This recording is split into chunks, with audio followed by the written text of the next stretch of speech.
So today I have Iuliana speaking to me about her book. So would you like to introduce yourself? Tell us a little bit about you and your books. Thank you, Donna. Hi, it's great to be here. My name is Iuliana Foos, and I write, well, pretty much that's outside the box. Paranormal, science fiction, fantasy. In all of my books, you will find romantic elements. So I do put some romance in, but it's all clean. No explicit scenes, no body part names, no, nothing like that. So I'm keeping it clean. Almost all of my books are rated about 14 or 16 plus, so they can be read by teenagers. Keeping it clean and nice, and very open to most, let's say, dreamy minds. That's what I like to call them. It's actually daydreaming, but dreamy minds sounds a little better. To this point, I have published a trilogy, the Bloodline trilogy, with a publisher here in US, Soulmate Publishing. It's there are 3 books. Whoops, this way. They follow a family of vampires throughout quite a few adventures. I know that, when I say the word vampires, people go, oh, I read everything that's too good about it. Well, I beg you different, because my aliens, my vampires are of alien origin. So I've always been fascinated with vampires ever since I visited Dracula's castle. Being born and raised in Romania, it was a weekend trip to Dracula's castle. So I was lucky enough to be there and visit it. It was great. Wow, I'm jealous. Currently, I'm working on another series. It's a science fiction fantasy series called The Family Legacy. So far, I have the first book. It's been out since last summer. The second one released in December. I have another one releasing next month. Well, given everything goes according to the plan. This time is a different publisher, is DLG Publishing Partners. I love them, and there are 2 more books to come out after that, so it will have 5 books. And that's my toll for now. But working on more books, and like I said, for me, the more out there, the more outside the box, the better. I mean, I think I'm breaking every single rule that can be broken out there when it comes to books. I like to think of it, the way that people say that, outside the box. Well, that box I crushed, burned, and throw it into space. There's no more box for me. So yeah, highly imaginative words. I always thought that if you want reality, you just look around you. I mean, reality is everywhere around us. But when I read, I want to go in a different world, escape reality. Did you always want to be a writer? I didn't know I wanted to be a writer until later on, but I always, how should I say this? I think I always had the symptoms of a writer. Everything since I was a kid.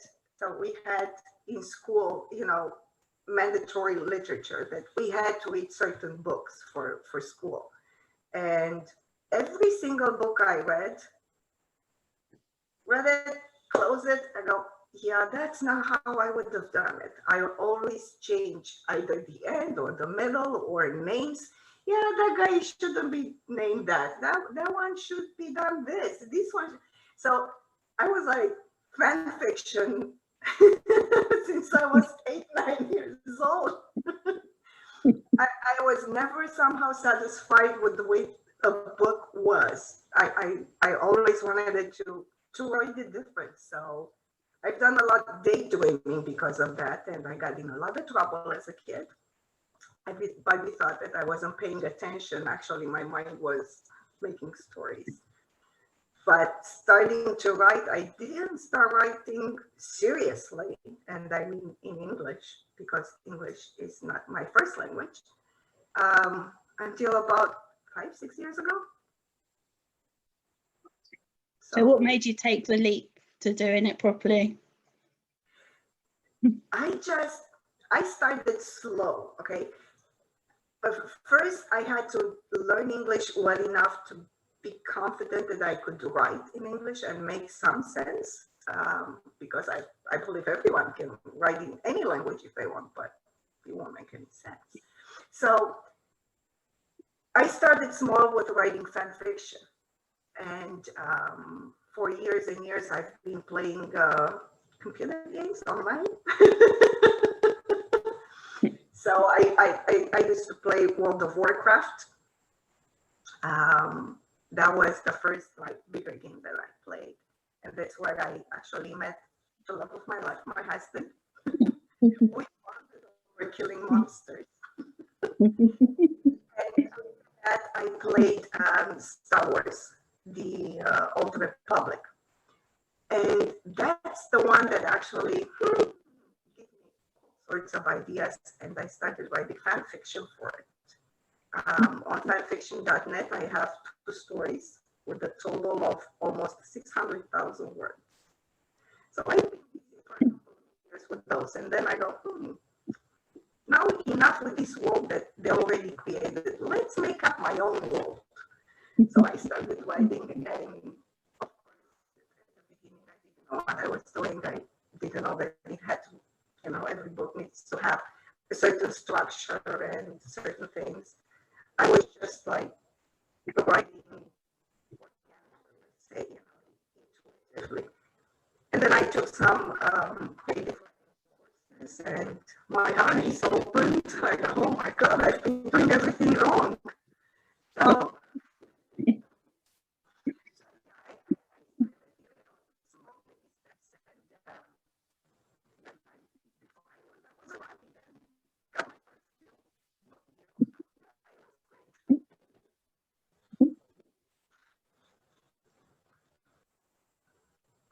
So did you never consider writing in Romanian as it's your first language? I actually did, and I did write. I was about my mid-20s when I first flirted with the idea of writing, and I still have actually with me a pile of notebooks that I handwritten notebooks, and those were the first stories that I ever came up with on my own. But I knew they weren't going anywhere. Of course, my friends and family read them, they all liked them, but that was the end of it. I didn't touch them in years. And now looking back, I'm thinking, God, I was 20-something years old.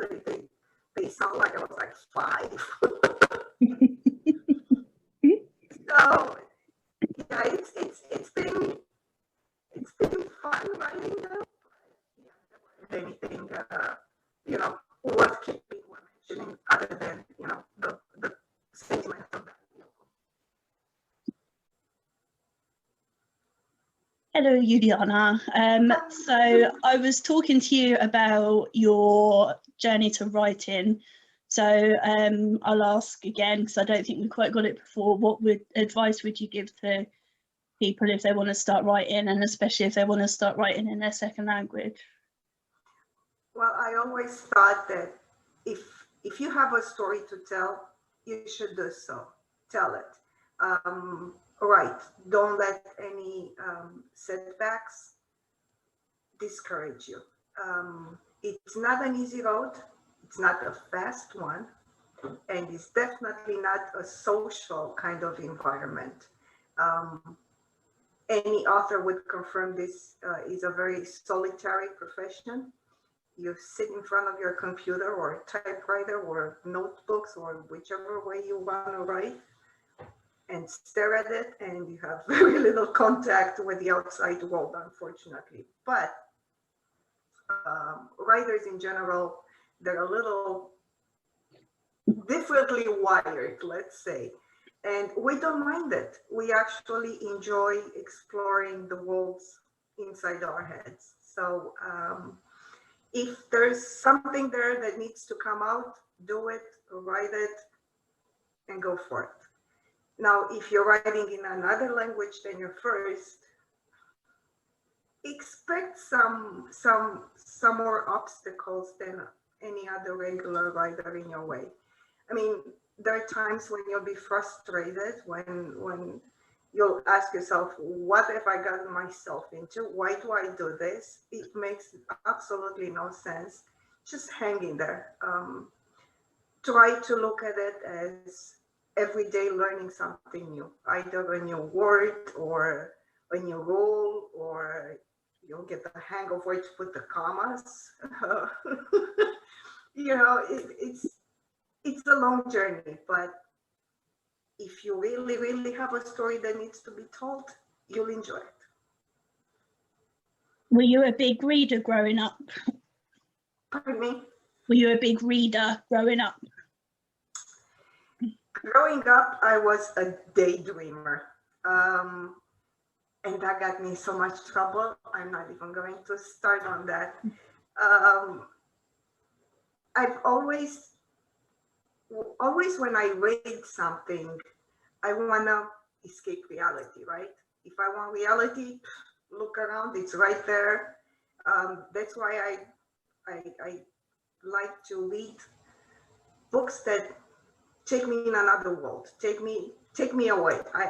I don't want to to know what's going on next door or outside the front door or to the neighbors or in the country, in the world, especially at this time, this point in time, when everything is so upside down and we're still getting adjusted to it. I do feel that need to escape it all and, you know, merge myself into a different world. So, and I think I've always liked to do that. I think to some degree, always, I wanted to escape reality. Reality is not always pretty. I mean, it's good. It's good. We accomplish things. We take our journey. We do our best.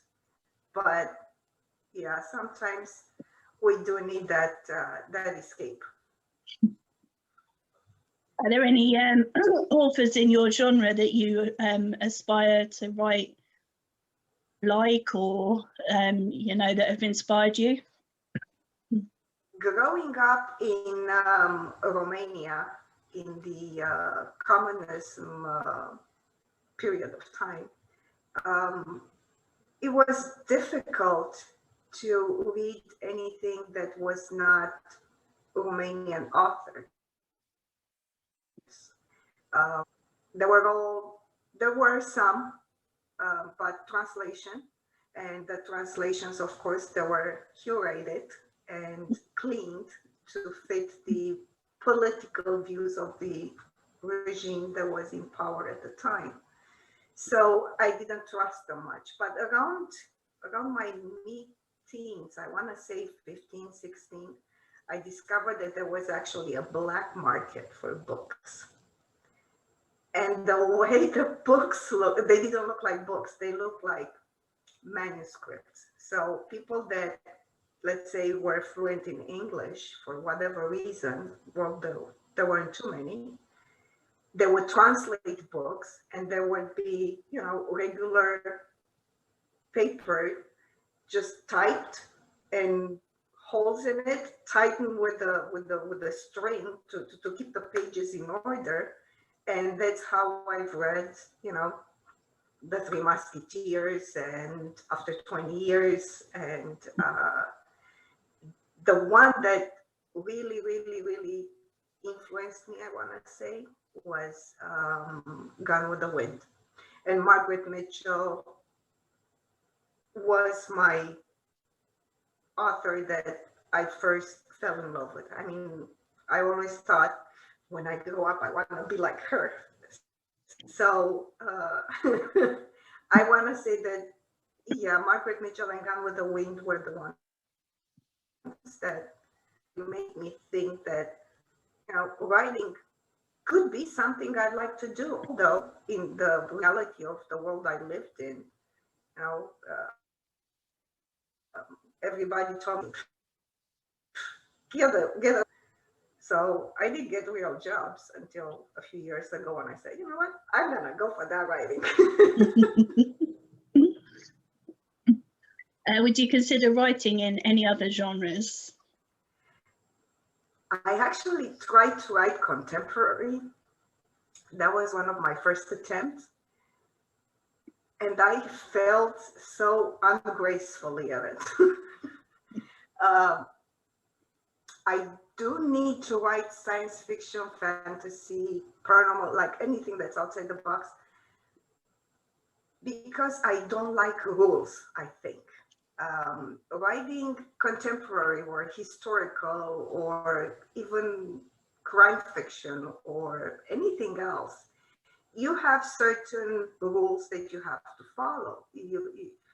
The action of your book takes place in, well, more or less our world, where we know there's certain physics rules and laws that you have to obey and so on and so forth. But when you go in science fiction, fantasy, pretty much everything's permitted. And I love making my own rules, my own worlds. Like I said, I tried writing contemporary and I felt so constricted. I was like, I couldn't breathe. I go, yeah, no, I want this character to be able to do this, but in this world, it's not possible. So, yeah, no, I think I'll stick to my really out there worlds where I have in one of my other books from a different series that I'm working also on. I have a world where they have no chlorophyll. So all the vegetation, instead of being green, is actually purple. See, in a contemporary, whatever genre, that wouldn't be possible, but I made it possible because I wanted a purple world. So worlds underwater, worlds that are frozen and the planets don't move. So the only way to get day-night cycle was by building suspended cities that will rotate around the planet and get their day-night cycle. So yeah, I'm not one for the ordinary, for the current, for the mundane, for the real life. I'm all out there. The further from reality, the better, I think. I like the sound of purple flowers. That sounds amazing. Well, even in the Bloodline trilogy, so the first book in the trilogy, Bloodline Origins, takes place in our current time. So I think it's like 2016, 2017 year. So this one, I really felt very hard to write because it happened in our world, but then I slipped into the reality of the Vampire's Secret Society. So they did have different rules, but whenever they would step out of there into the real world, I felt like, oh, I cannot breathe. Okay, what do they do now? How can they hide from our, our world and our perception of what they should be? So yeah, which is why books 2 and 3 in the series, Destinies and Revelations, take place 500 years into the future. So that's where I took the liberty of constructing a world that could happen in 500 years from now. So yeah, they did have portals and speeders and all that good stuff, but I couldn't do that in the year 2017. No. So yeah, I'm not for not for the mundane, not don't expect to find normal things in my book because they're not there. They're all abnormal, let's say. And I'm guessing I already know the answer to this, but do you plan your books or do you just wing it? Well, when I wrote Bloodline Origins, the first one, I did not know that it's going to be a series.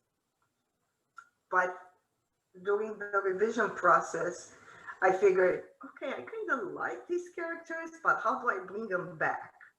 So I have this tendency in all my series. Each book could be read on its own. They all have different main characters, but the main characters from the other books, they all come back as secondary characters. So, you know, they're always families or friends or something, and they all come together, but the spot shines on a different couple at a time. So, yeah, that's how my series all go. I have this thing. I don't want to continue with the same characters. I think that would be boring. I usually try to put them in one book, done their thing, got to the end, perfect. We like them. Now let's move to the next one. They will come back, but not as main characters. Do you find it difficult to name your characters and your worlds, I guess, as you're choosing fantasy names? Well, let's say that the Bloodline series is the most normal one out of them. Like they have names like Anna and Andre and Theodore, Theodora, Vivian, Alex, you know, they're normal names. But my tendency is to make up names. So in all of my other books, all of my science fiction series, names like Tallinn, Adania, Zarex, you know, I make up names. I make up names, and when I make up names, they have to pass some tests before I actually use them. So first is the sounding test. How does that sound when how does that name sound? What makes me think of when I say that name? So that's the first and most important test. It's got to somehow reflect the personality of the character. Then is the written test, because I have to write that name quite a few times throughout one book. So if I don't like how it looks when it's written, then it's no good. It's gotta look good when it's on paper. So yeah, I test those names because, like I said, I make them up, and I'm not going for normal names.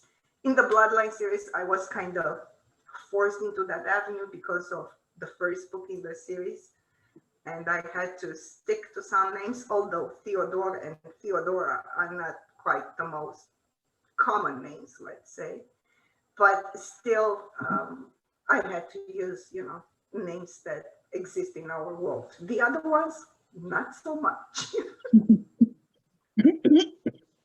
I imagine you could use some Romanian names and no one would notice.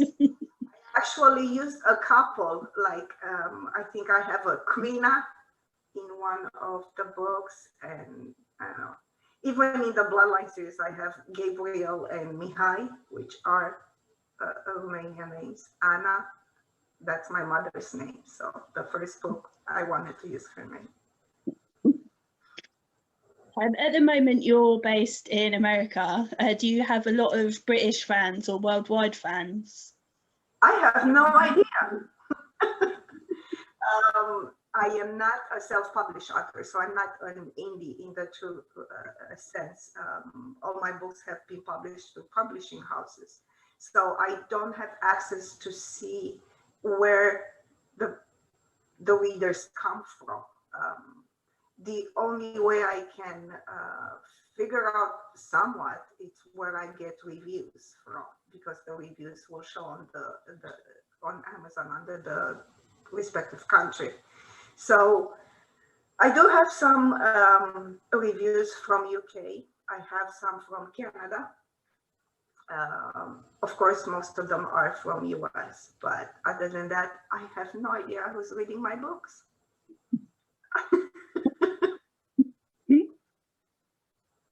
Would you ever consider self-publishing or?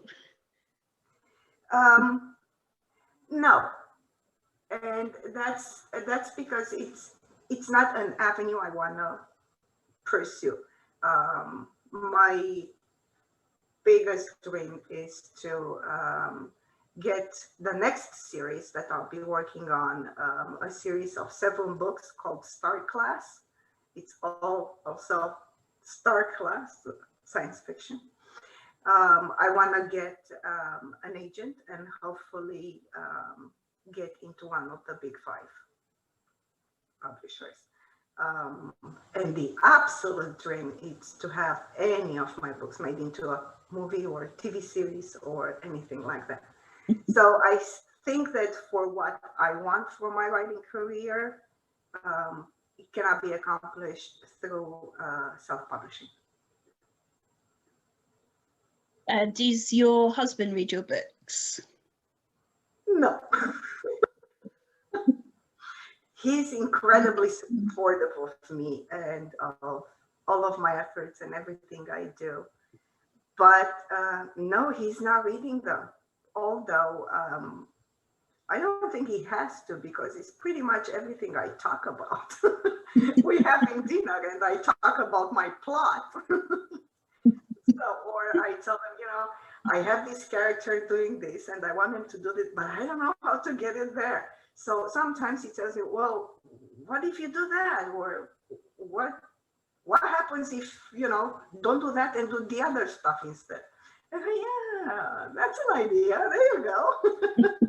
So that's like between 2 bites when we have dinner together and things like that. But no, he's not reading them, but he's not reading a fiction in general. So he's got a very busy professional life, and when he reads, he needs to read into his specialty. That's quite common, actually, I find. Our spouses are our biggest supporters, but not the best readers. I feel sorry for orphan spouses generally. But I have to say this, my parents-in-law are the ones that are actually reading my books. My husband's parents, they're like my biggest fans. They always buy my books. They always want autographed copies. So pretty much all our visits, talking about my books is one of the main components of our conversation. They love them and they've been very supportive as well. They're in Dallas, and they tell all their friends about them, and they're like my biggest fans. Oh, that's amazing. What do you like to do when you're not writing? When I'm not writing, well, these days that doesn't happen very much, but I read a lot, but I read my author friends' manuscripts. I have quite a few other friends, and we sort of beta read for each other. We critique, we help each other, you know. It's very hard to find mistakes or inconsistencies in your own work, but reading someone else's, they kind of like jump in your face. So that's what I'm reading a lot of. I don't think I've read a published book by someone in a few years, because I have no time for that. You know, I rather help a fellow author, or, you know, change opinions with someone than read something that already cannot be helped, or, you know, it's done. This is it. It's out there. Other than that, I used to, for many years, to play online games like World of Warcraft and Star Wars. And a lot of the, I think that's why I like all these fantasy, weird worlds and characters and different species, because my characters are not all 100% human. Some of them are mixed species, like subspecies. And yeah, I'll have characters with blue skin or purple skin or green hair. Or right now in the one book I'm writing, it's a girl that she's got blue hair. So yeah, I think I found my inspiration in those games, and I take little bits and pieces, and then I'm expanding it into my own world. Yeah. And drink coffee. I drink a lot of coffee. When I'm writing, it doesn't have to, be outside writing. They kind of go hand in hand. You've been to quite a few states in America. You've lived in Canada and Romania. Is there anywhere else in the world you'd like to travel? So I left Romania in 1997 and immigrated to Canada. I lived in Montreal for the first 6-7 months. But then I moved to Toronto, where I lived for 13 years. Remarried, moved to US. First year we lived in Florida. Then we moved to Georgia. We stayed there for about 3 or 4 years. Then I had another 4 years in Texas, and 3-4 months ago, we moved back to Florida, and it looks like we're gonna stay here for a while because it's my favorite place. Other than that, been to Paris, France. I had a quick overnight stop in London in one of my flights. That's how it happened. I didn't get to see much, but I have to admit I was quite freaked out and always panicked when I was in a car because it's on the other side of the road and I cannot get used to that. Same thing happened when I went to St. Lucia. They have the traffic on the other side of the road. Went to Mexico, got married in Mexico on the beach. Where else? Dominican Republic. So these vacationing spots, but I would like to go to Hawaii. That's one destination on my list that it's gotta happen in this lifetime. Hawaii, the pyramids in Egypt, and I also would like to go to Greece to see Acropolis. That's on my bucket list. Yeah, I've been to Egypt, but I want to go to Greece and to Rome as well for the same reasons. I've been to Florida as well. Rome used to be on my list. My sister lived in Italy for a few years. She lived in Milan. And she told me she went to Rome. She goes, it's overrated because it's so much dust. It's so crazy. She goes, but if you are into that stuff, into that agitated and dizzying kind of environment, she goes, go. It's perfect for that. It's a very busy city, and it gets you like all dizzy, and you don't know if you're going right or left. You could get completely lost. Yeah, I could say the same about the pyramids, actually. Very overrated. People can't believe that I say that, but honestly, it was very underwhelming. What it was? Like, I would like to go see them, but probably from the outside. I don't know if I would want to go inside because I'm terrified of spiders. Yeah, we didn't go inside. That's not the best place for me to be. We weren't allowed to when we went, actually, but then it's just bricks. I don't know how to describe it without sounding really just it's okay, but yeah, wasn't impressed. It's something that you only get to see probably once in a lifetime, so as underwhelming as it may sound, yeah, I would like to see it. Like everybody I'm telling that I visited Dracula's castle, they go, oh my God, I want to go see it. It's an old castle, all made out of stone. It's kind of dingy and like it's turned into a museum, and they brought in, electricity now, and but it's not all that glamorous. Yeah, that's where my first ideas about vampires came from. But I figured if those vampires would have been real and lived in this castle, that would have been such a pain. First, you had no plumbing in the castle, so you know, you kind of had to go outside. Or put the little, you know, containers under the bed and to go. The windows are so small and narrow, and that's because the architecture at the time, they were made that way on purpose to preserve the heat because they had no central heating. So, you know, but it's that attraction, is that mentality that we have. Vampires lived here. No, they didn't, but yeah, it's nice to think they would have, and go from there, let your imagination go wild. Yeah. I actually have scenes in Bloodline Origins. There are a few scenes that are they're in the castle. They go visit, so there is a scene in the castle. From what I remember it from all those years ago when I visited.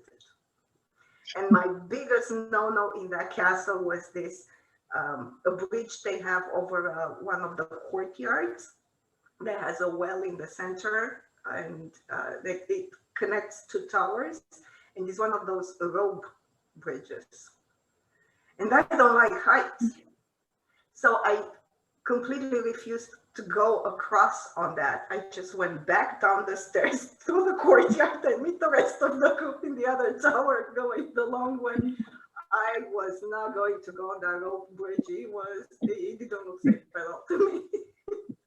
I don't blame you. So Yeah, don't go on the organized tour because they'll take you over that. See? Yeah, and I think I'm fine with heights, but no, I'm not tempted. Yeah, no, I don't like heights. I'm okay flying on a plane. I was scared at the beginning, like, you know, 20 some years ago when I first got on a plane, when I left Romania. That was my first time on a plane. I was kind of scared, but I think I'm still a little uncomfortable on the takeoff when, you know, all the engines are to their max, and if something would be to happen, I would think that's when it would happen on the takeoff. But other than that, once I'm in the air, I'm good. I'm not afraid of flying, but I don't like heights. So I remember I was back home in Romania, and we had this apartment in an apartment building on the 8th floor. Don't ask me how I washed those windows, because I was like, not even looking. The windows were never clean because I was so afraid to even go near the window and look outside. I would look outside from like 3-4 meters away from the window, and I was like looking in the distance, not down. That was bad. Not to mention that I would not take the elevator. I would always take the stairs. Not only that I don't like heights, I don't like those confined spaces, so I'm a little claustrophobic too. So it was a very good way to keep in shape, going up and down the stairs 8 floors every day. But yeah, I would have rather done that than going the elevator.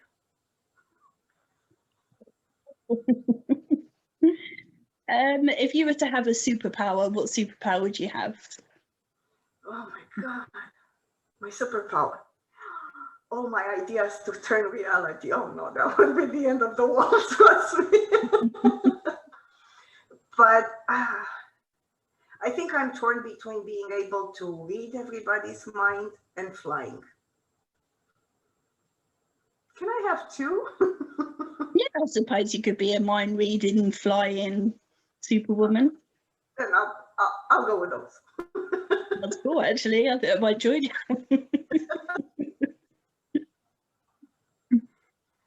Well, I don't think I have any more questions for you, unless there's anything that I haven't asked you that you want to tell us about.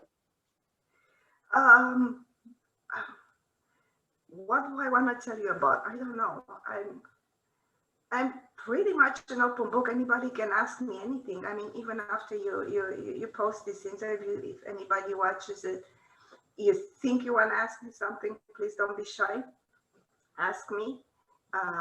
If anybody really likes science fiction, fantasy, this sort of stuff that I'm writing, please feel free to connect with me, and I can give you all sorts of details, let you take a peek inside here.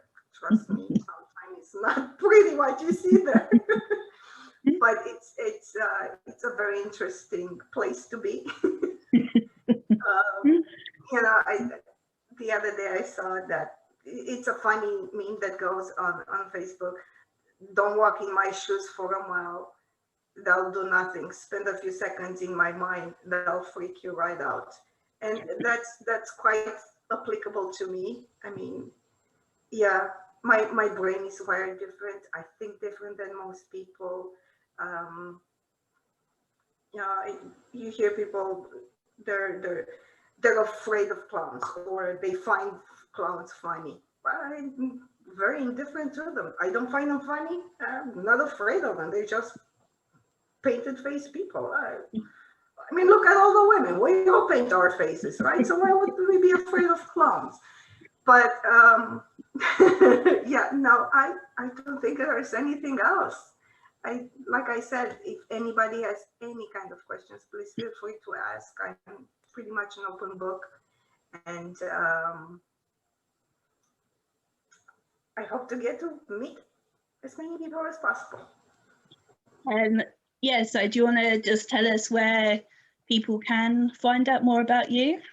If you just type my name, iulianafoos.com, that's my website. I have a personal page on Facebook under Iuliana Foos, or author page, author Iuliana Foos. I also have a private group for my street team, and it's a combination of street team, ARC readers, you know, a very, very nice group of ladies that joined.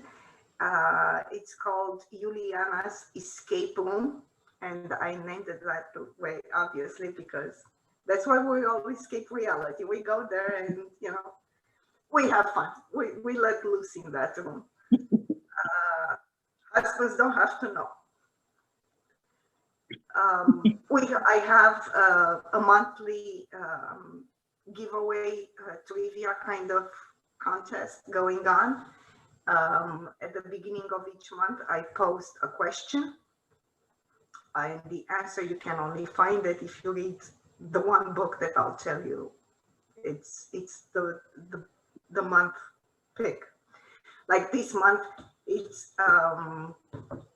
Adania's book from the new series, from a Family Legacy series. And the question is what color dress she wears at the wedding of her cousins. So you're not gonna find that on the blurb, that's for sure. So you would actually have to read the book. I am the kind of girl that likes high heels and swords equally, but in my group, I give away all kinds of jewelry. Bracelets are my favorite thing. You know, I always wear a bracelet. I am also on Twitter, Instagram. You just type my name and it comes out. It's not a very common name, so you're not gonna have 5,000 Iulianas coming up, I can guarantee you. Awesome, thank you very much. Thank you so much, Donna.